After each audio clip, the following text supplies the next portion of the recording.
देखें, जो भी इंसान सुकून ढूंढना चाह रहा है ना, जो बेसकून हुआ है, तो मैं उसको बताऊं, सुकून ढूंढने से नहीं मिलता, देने से मिलता है। अपने इर्द गिर्द ना कोई ऐसा शख्स तलाश करें जिसको आपको लगे कि उस इंसान को आपकी मदद की ज़रूरत है। जैसे ही आप उसकी मदद करेंगे ना, तो अल्लाह के हुक्म से आपको सुकून मिलना शुरू हो जाएगा।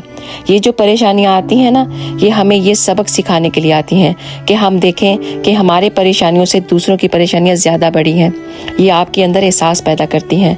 अल्लाह कुरान पाक में फरमाते हैं कि तुम्हारा दिल पत्थर कैसे हो गया है, मैंने तो पहाड़ों से भी पानी को निकाल दिया है, तो तुम्हारे दिल पत्थर के कैसे हो गए। तो ये जो परेशानियां आती हैं, ये हमें जगाने के लिए आती हैं कि अपने आसपास देखो कि कहीं जिस तकलीफ से तुम गुजर रहे हो कोई और तो नहीं गुजर रहा।